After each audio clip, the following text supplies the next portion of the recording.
नमस्कार विद्यार्थी मित्रांनो, मी मीरा भोपाळे स्वागत करते तुमचं जय हिंद पाठशाला या यूट्यूब चॅनलमध्ये। सध्याला आपण सराव एके सराव या सत्रामध्ये महाराष्ट्राचा इतिहास पाहत आहोत। तर आज आपण 1857चा उठाव पाहणार आहोत। 1857चा उठाव कसा पाहणार आहोत तर 1857च्या उठावाची पार्श्वभूमी, 1857च्या उठावाची कारणे, तत्कालीन कारण, कुठे कुठे उठाव झाला, त्याच्या 1857च्या उठावाची परिणाम काय झाले आणि 1857च्या उठावाची कारणे, त्याचबरोबर 1857च्या उठावाबद्दल कुठल्या कुठल्या विचारवंतांनी काय काय मत मांडले हे पाहणार आहोत। चला तर मग सुरुवात करूया आजच्या व्हिडिओला। तत्पूर्वी जर तुम्ही आमच्या चॅनलवर नवीन असाल तर चॅनलला सबस्क्राईब करा आणि जास्तीत जास्त गरजू, मेहनती आणि जिद्दी विद्यार्थ्यांपर्यंत हा व्हिडिओ पोहोचवा। 1857ची जी बक्सरची लढाई झाली होती त्या गोष्टीला लक्षात धरून किंवा तिचे 100 वर्ष पूर्ण झाले म्हणून ही लढाई 1857ची करायची ठरवलेली होती। पूर्वनियोजित तारीख काय होती तर 31 मे 1857 ही तारीख होती आणि 29 मार्च 1857 रोजी बंगाल नेटिव्ह इन्फंट्रीनं 34व्या रेजिमेंटचा जो काही ब्राह्मण शिपाई होता मंगल पांडे याने बराकपूरच्या छावणीत मेजर ह्यूमस या ब्रिटिश अधिकाऱ्याला गोळ्या झाडून मुदतीपूर्वच उठावाच्या मारलं। त्यामुळे काय झालं तर 8 एप्रिल 1857ला सोबतच मंगल पांडे यांना पकडलं आणि कोलकाताजवळील बराकपूर येथे फाशी देण्यात आली। त्यानंतर 10 मे 1857ला मीरत येथे छावणीत सैनिकांनी उठाव केला। त्याचबरोबर 11 मे 1857 रोजी क्रांतिकारक मीरतहून 30 मैलावर असलेल्या दिल्ली या ठिकाणी गेले। त्यामुळं काय झालं तर या लोकांमध्ये पूर्वनियोजित तारखेच्या अगोदरच हा लढा सुरू झाल्यामुळे एकजूट किंवा सर्व नेते एकत्र आले नाहीत। त्याचबरोबर 1857चा जो उठाव झाला त्यामध्ये युरोपातील इटली, फ्रान्स या देशांच्या नागरिकांना सहानुभूती तर भेटलीच, पण त्यांच्या सदिच्छा सुद्धा 1857च्या उठावाला मिळाल्या। कुठल्या? इटली आणि फ्रान्स या युरोपियन देशाच्या नागरिकांच्या।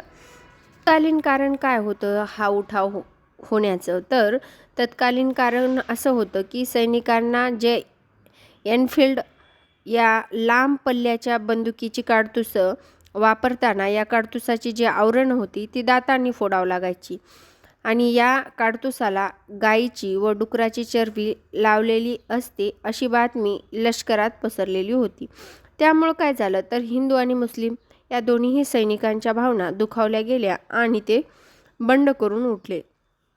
अशा प्रकारे वर्षानुवर्ष दडलेला जो असंतोष होता प्रत्येकाच्या मनात तो उद्रेकास आला, तो 1857च्या उठावाने। 1857च्या उठावाचं खरं पाहता लोण म्हणण्यापेक्षा खरं पाहता जो काही एरिया होता तो उत्तर भारतातच सर्वाधिक पसरला।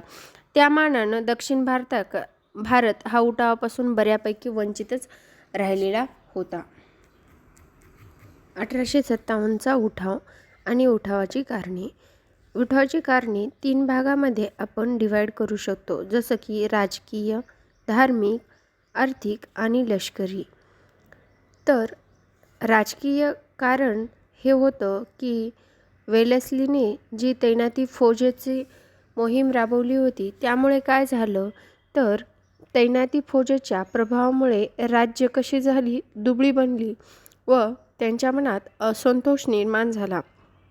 त्यानंतर डलहौसी जे होते त्यांनी विस्तारवादी धोरण वापरलं, जसं की दत्तक वारसा नामंजूर करून व्यपगत सिद्धांत वापरला। म्हणजे ते जे कोणतं राज्य असेल ज्यांनी गादीवर दत्तकपुत्र बसवलेला असेल तर ते राज्य पूर्ण इंग्रजांच्या आधिपत्याखाली घ्यायचं आणि अकार्यक्षमता दाखवून सुद्धा काही राज्य त्यांनी इंग्रजांच्या आधिपत्याखाली घेतली। म्हणजेच काय तर खालसा केली।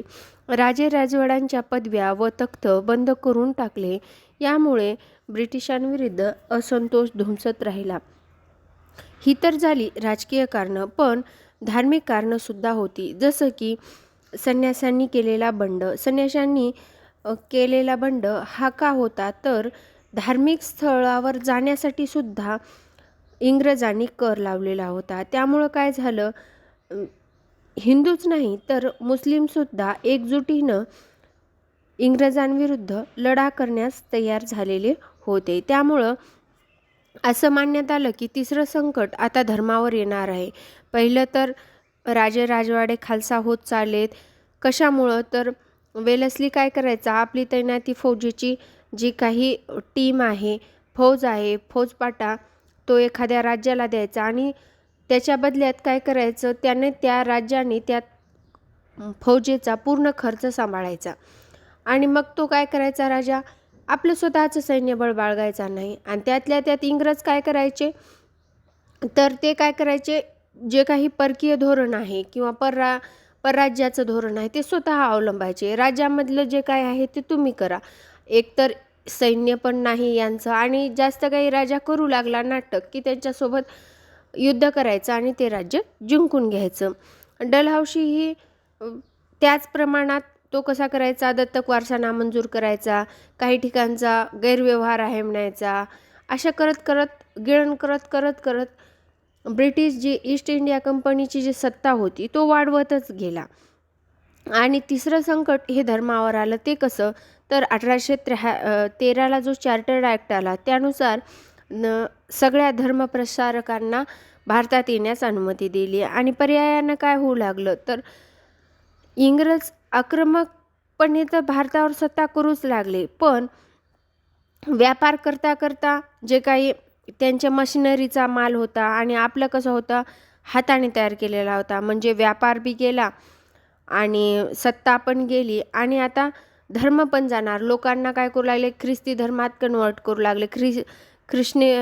ख्रिश्चन मिशनरी यायचे आणि ते ख्रिस्ती धर्मात लोकांना आमिष दाखवून कन्वर्ट करायचे. त्याचबरोबर समाज सुधारणावारी धोरणाविषयी सुद्धा काही गोष्टी धार्मिक लोकांना खटकत होत्या. जसा की 1829चा सतीबंदी कायदा, त्याचबरोबर 1806चा लष्कर जे काही मद्रास छावणीतलं होतं त्या शिपायांना काय केलं, तर गंध लावण्यास आणि दाढी वाढवण्यास बंदी केली 1806मध्ये. त्यानंतर 1842मध्ये ब्रह्मदेश युद्ध हिंदू शिपायांनी सक्तीनं लढायला लावलं आणि परदेशागमन केल्यामुळं कसं झालं, समुद्र पर्यटन या गोष्टी तेव्हा कशा होत्या, समुद्राच्या पलीकडे गेलं की माणूस आपलं समजायचे नाही किंवा तो काहीतरी वेगळा समजायचा, त्याला वाळीत टाकायची, अशी प्रथा होती. त्यामुळं काय झालं, ब्रह्मदेशाच्या युद्धामध्ये हिंदू शिपायांना पाठवलं गेलं. यामधून सुद्धा धार्मिक भावना तयार होऊ लागल्या ब्रिटिशांच्या विरोधी. त्याच्यानंतर आर्थिक कारणं काय होते, तर हस्तव्यवसाय ऱ्हास झाला. हस्तव्यवसाय म्हणजे जे काही हाताने वस्तू बनवायचे त्या आता महाग भेटायच्या आणि इंग्रजांच्या स्वस्त भेटायच्या. म्हणजे काय, भारतातील कच्च्या मालावर अधिक प्रक्रिया करून इंग्लंडमधील यंत्रावर केलेला तयार माल उपलब्ध भारतात करून द्यायचा. त्यामुळं पारंपरिक जे काही हस्तउद्योग होते, म्हणजे हाताने तयार करायच्या वस्तू होत्या, कुटीर उद्योग होते, ते काय झाले, पुरते बुडाले. त्याचबरोबर शेतकरी, जमीनदार या वर्गामध्ये रयतवारी, महलवारी, कायमधारा अगदी अशा सदोष ज्या काही महसुली पद्धती होत्या त्या लावल्या आणि त्यातून मग शेतकरी वर्गात सुद्धा नाराजी तयार झाली किंवा शेतकरी वर्गांना सुद्धा वाटू लागलं की ब्रिटिश नको. मग लष्करी कारणं काय होते, तर लष्करामध्ये सुभेदार हे सगळ्यात वरचं पद हिंदू सैनिकाला द्यायचं. तो कितीही शिकलेला असो, काही असो, त्याच्या वरचं पद हिंदी शिपायाला द्यायचं नाही.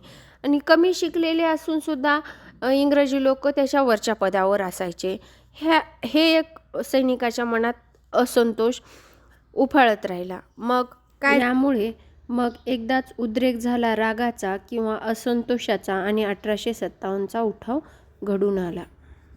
आता 11 मे 1857 रोजी क्रांतिकारकानं काय केलं, मिरतहून 30 मैलावरच दिल्ली होती म्हणून काय केलं, ते दिल्लीलाच गेले आणि दिल्लीच क्रांतिकारकाचं मुख्य केंद्र बनवलं. आणि दिल्लीचं नेतृत्व होतं बहादूर खान बहादूर शाह जफर खान यांचं, जे की शेवटचा मुघल बादशाह होते, आणि त्यांचा जो सेनापती होता बख्त खान, हे बहादूर शाह जफर याला गादीवर बसून सेनापती बख्त खान याचं सगळ्याचं त्याच्या निदर्शनाखाली नेतृत्व करत होता. मग 11 मे 1857 रोजी बहादूर शाह दुसरा यास दिल्लीचा बादशाह घोषित केलं आणि 12 मे 1857 रोजी दिल्ली सगळी आपल्या ताब्यात घेतली. पण 15 सप्टेंबर 1857ला विल्यम हडसन यांनी या इंग्रज अधिकाऱ्यांना हे बंड मोडून काढून परत इंग्रजांच्या ताब्यात दिल्ली घेतली. बंड मोडून काढून इंग्रजांनी काय केलं तर बहादूर शाहला ब्रह्मदेशातील रंगून तुरुंगात ठेवलं व तेथेच त्यांचा मृत्यू झाला.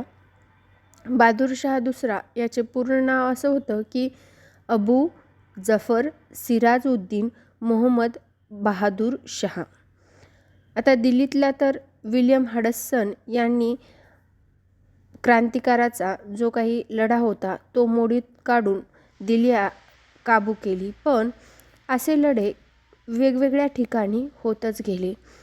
आता कानपूर येथील लढा पाहायचा झाला तर तो लढा नानासाहेब पेशवे व त्यांचे सेनापती तात्या टोपे यांनी सुरू केला. कानपूरमधील बिठूर हे क्रांतिकारकाचं प्रमुख केंद्र बनवलं आणि 5 जून 1857ला कानपूर येथे बंडास सुरुवात झाली. तात्या टोपे यांनी गनिमी काव्याने इंग्रजाबरोबर लढा तर दिला, पण जनरल कॅम्पाबेल यांनी तात्यांचा पराभव करून कानपूर ताब्यात घेतलं. 1 जुलै 1857ला कानपुरात नानासाहेब पेशवे बसल्याचा फतवा हिंदी व उर्दू भाषेतून काढला होता. पण 18 एप्रिल 1859 रोजी तात्या टोपे यांना मध्य प्रदेशातील शिवपुरी येथे फाशी दिली व नानासाहेबांचे नेपाळमध्ये पळून जाऊन किंवा पलायन करून संरक्षण झालं. मग कानपूर येथील लढा कोणी उठवला किंवा कोणी मोडीस काढला असा जर प्रश्न आला तर आपल्याला कॅम्पाबेल हे नाव लक्षात ठेवावं लागेल. यानंतर लखनौ येथील उठाव मोडीस काढला तो ऑट्रम व हॅवलॉक यांनी. अयोध्येतील लखनौ या राजधानी ठिकाणी बंडाची सुरुवात ही 30 मे 1857 रोजी झाली. त्याचं नेतृत्व बेगम हजरत महल मुलगा कादिर याच गादीवर बसून सुरू केलं. पण तोही उठाव 22 मार्च 1858ला ऑट्रम व हॅवलॉक या सैनिकांनी किंवा यांच्या सैनिकांनी कर्तृत्वाने ब्रिटिशांचा लखनौमधील उठावसुद्धा मोडून काढला ब्रिटिशांनी. यानंतर झाशीची उठाव किंवा झाशीची लढाई, आपण याला झाशीची लढाईसुद्धा म्हणू शकतो, कारण हिवरोज या इंग्रज अधिकाऱ्याने झाशीच्या राणीला ती एकटी लढल्याबद्दल बंडवाल्यांची सर्वात समर्थ नेतृत्व म्हणून अशी प्रशंसा केलेली होती. किंवा तिलाच झाशीच्या राणीला स्वातंत्र्यवीर सावरकरांनी 1857च्या समरातील अग्निकल्लोळाची ज्वाला असं सुद्धा म्हटलेलं आहे. त्यानंतर आपल्याला माहीत आहे झाशीच्या नेतृत्व तर राणी लक्ष्मीबाई गंगाधर नेवळकर यांनी केलं. उठावाचा प्रारंभ हा 5 जून 1857 रोजी झाला. 5 एप्रिल 1858 रोजी सर हिवरोजने झाशीच्या राणीचा पडाव केला आणि लक्ष्मीबाई कल्पी येथे पोहोचल्या. कल्पीला हिवरोज यांनी राणी लक्ष्मीबाई व तात्या टोपे यांच्याशी युद्ध केलं. तात्या टोपे व राणी लक्ष्मीबाई यांनी ग्वाल्हेर जिंकलं होतं 1 जून 1858ला. पण 17 जून 1858 रोजी हिवरोजबरोबरच्या लढाईत राणी लक्ष्मीबाई ग्वाल्हेर येथे धारातीर्थी पडल्या. 20 जून 1858 साली झाशी व ग्वाल्हेर हे दोन्हीही इंग्रजांच्या ताब्यात गेले. यानंतर जगदीशपूर येथील लढाव. जगदीशपूर हे बिहारमधील ठिकाण आहे आणि येथे उठाव 20 जुलै 1857 रोजी झाला. आरा येथील तुरुंगातील कैद्यांनी मोकळे करून बंडास सुरुवात झालेली होती. बिहारमधील जगदीशपूरचे 80 वर्षीय महाराज राजा कुंवर सिंग यांनी दानपूर छावणीतील हिंदी क्रांतिकारकांचे नेतृत्व केले होते. त्यानंतर बरेच उठाव होत राहिले आणि दक्षिण भागात उठाव हे प्रामुख्याने पोहोचलेच नाही. 4 जून 1857ला बनारस, अलाहाबाद येथे सुद्धा उठाव झाला आणि तो उठाव कर्नल नीलने मोडून काढला. दक्षिण भागामध्ये मध्य प्रदेश, सागर प्रदेशात बाणपूर, शहापूर येथील राजांनी व रामगडच्या राणीने केलेल्या बंडाचा प्रयत्न ह्युरोजने मोडून काढला. त्याचबरोबर रोहिलखंडात मौलवी अहमदुल्ला यांनी लोकांना उठावाची प्रेरणा दिली. कर्नाटकामधील नरगुंद येथे बाबासाहेब भावे यांनी सुद्धा लोकांना उठावाची प्रेरणा दिलेली होती. आता 1857चा उठाव अपयशी होण्याचं कारण काय? तर मी सुरुवातीलाच सांगितलं की एक सूत्रता नव्हती किंवा एक केंद्र नव्हतं. त्यामुळं काय झालं, उठावादरम्यान क्रांतिकारकांमधील एकसूत्रता व एक केंद्री नेतृत्व नसल्यामुळं हा उठाव अपयशस्वी झाला. त्याचबरोबर सुशिक्षित भारतीय व बहुसंख्य राजेरजवाडे या उठावापासून अलिप्तच राहिले. केवळ उत्तर भारतातच या उठावाचं लोण पसरलं आणि दक्षिण भारताच्या प्रभावापासून बऱ्यापैकी वंचित राहिला. त्यामुळं 31 मे 1857 या पूर्वनियोजित तारखेच्या अगोदरच उठाव सुरू झालेला होता. हे सुद्धा अपयशाचं कारणच आहे, कारण एकसूत्रता आलीच नाही. यानंतर 1857च्या उठावाचे भारतावर काय परिणाम झाले? तर 1857च्या उठावामुळे 1858ला राणीचा जाहीरनामा आला आणि त्यांनी काय केलं तर कंपनीच्या राजवटीतून भारताला मुक्त केलं आणि आता कंपनीच्या राजवटीचा तर इतिश्री केला, पण यानंतर 1858 नंतर जी काही भारतीय जनता आहे ती आता ब्रिटिशच्या राणीची जनता राहील. 1 नोव्हेंबर 1858 रोजी अलाहाबाद दरबारात लॉर्ड कॅनिंग यांनी राणी व्हिक्टोरियाचा जाहीरनामा घोषित केला. त्यानुसार भारतातील कंपनीची राजवट बरखास्त करून भारतातील कारभार राणीच्या वतीने पाहिला जाईल असं घोषित केलं. या जाहीरनाम्यात काय काय होतं तर वंश, धर्म, जात, जन्मस्थान यावरून भारतीयात भेदभाव न करता शासकीय नोकऱ्या देताना गुणवत्ता हाच निकष राहिला जाईल असं राणीनं तर जाहीर केलं, पण प्रत्यक्षात ते काही उतरलेलं नव्हतं. त्यानंतर पूर्वीचं जे बोर्ड ऑफ कंट्रोल आणि बोर्ड ऑफ डायरेक्टर ही मंडळे जी होती ती बरखास्त करून त्यांच्या जागी भारत मंत्री आणि त्यांचे मंत्रिमंडळ याची निर्मिती करण्यात आली. तिसरं म्हणजे लॉर्ड कॅनिंग हा भारताचा पहिला व्हाईसरॉय झाला, तर लॉर्ड स्टॅनले हा पहिला भारत मंत्री बनला.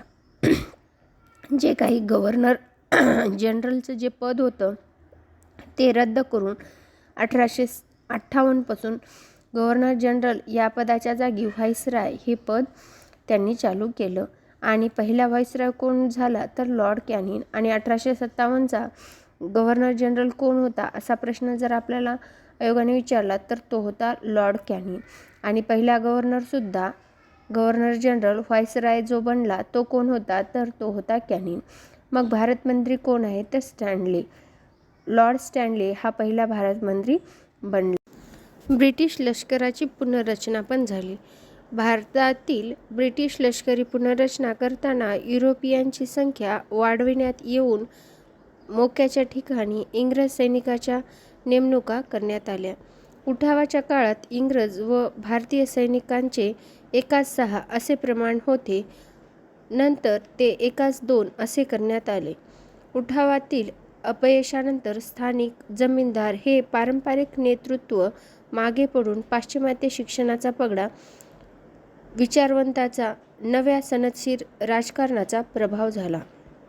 इंग्रजांनी दाखविलेल्या सूडबुद्धीमुळे इंग्रजांविरुद्ध असंतोष वाढून भारतात राष्ट्रवादाला उत्तेजन मिळाले. हा झाला 1857च्या उठावाचा परिणाम. पण या परिणामावर, या अपयशावर काही विचारवंतांनी 1857च्या उठावावर काही मते व्यक्त केली. तर त्यातील मते पाहूया. स्वातंत्र्ययुद्ध मानणारे विचारवंत. एक होते स्वातंत्र्यवीर सावरकर, ज्यांनी म्हटलं होतं की हिंदी लोकांनी आपल्या धार्मिक व राजकीय स्वातंत्र्यासाठी केलेलं हे क्रांतियुद्ध आहे. त्यानंतर अशोक मेहता. अशोक मेहता हे 1857च्या उठावाबद्दल बोलताना सांगतात की 1857चे बंड हे शिपायांच्या बंडाहून अधिक होते.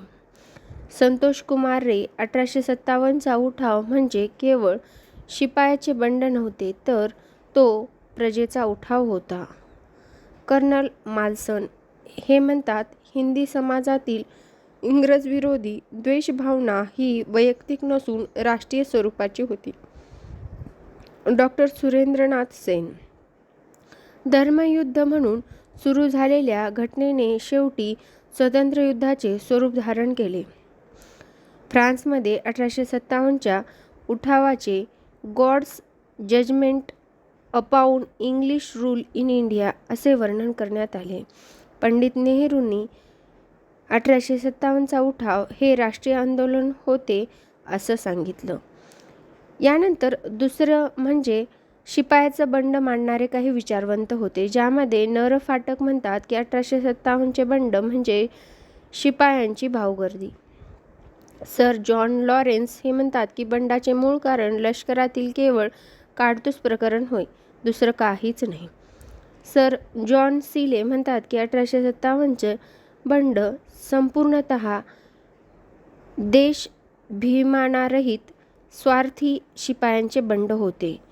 पी. रॉबर्टसन म्हणतात की 1857च्या बंडात स्वार्थी उद्दिष्टाची परिपूर्ती करू इच्छिणारे अनेक हितसंबंधी लोक सामील झाले होते.